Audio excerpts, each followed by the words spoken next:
Wade stood in the living room he'd grown up in, casually sipping coffee like he hadn't just destroyed his own mother's life. "Good luck with the rent, Mom," he smirked. "I sold Dad's company this morning." What he didn't know was that Mom had been playing a very long game.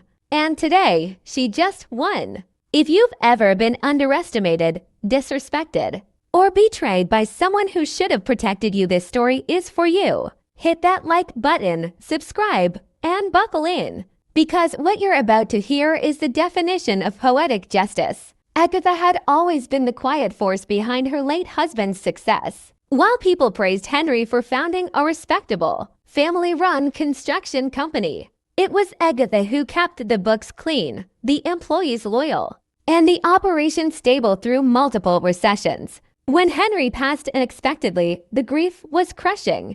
But what followed was worse. Their only son, Wade, once a sweet boy who used to bring her wildflowers from the yard, had grown into a cold, calculating man. He saw emotions as weakness. To him, legacy meant leverage, not love.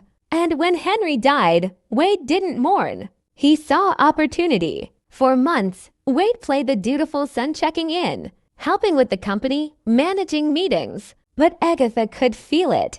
The tone in his voice, the way he dismissed her thoughts in board meetings, the quiet jabs, "Mom, maybe it's time to just enjoy retirement. You're not really needed here anymore." Still, she stayed silent, smiling, watching. She knew Wade, knew that if she pushed back too soon, he'd retaliate. She also knew something he didn't. Henry had quietly transferred a controlling portion of company shares into a trust under Agatha's name a year before his death. But Wade thought he owned it all. Then came that day. Wade walked into her house and dropped the bomb.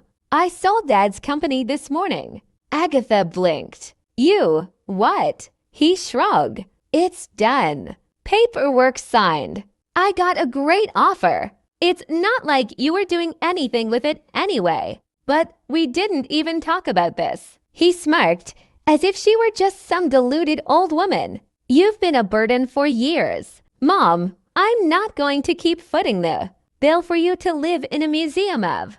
Dad's past. Good luck with the rent." She stood in the kitchen, hands trembling not with fear, with fury. But all she said was, "Okay, Wade." That was it. 2 words, no tears, no shouting, just a calm acceptance that Wade mistook for defeat. That night, Agatha opened the folder in her safe. Inside were documents Wade had no idea existed, proof of the trust Henry created, granting her full ownership of not just the company, but the house Wade assumed he now controlled. Wade hadn't sold the company. He'd sold nothing. Within 72 hours, Agatha's lawyers had contacted the buyers, revealed the fraudulent sale, and frozen every account Wade had touched. She didn't stop there.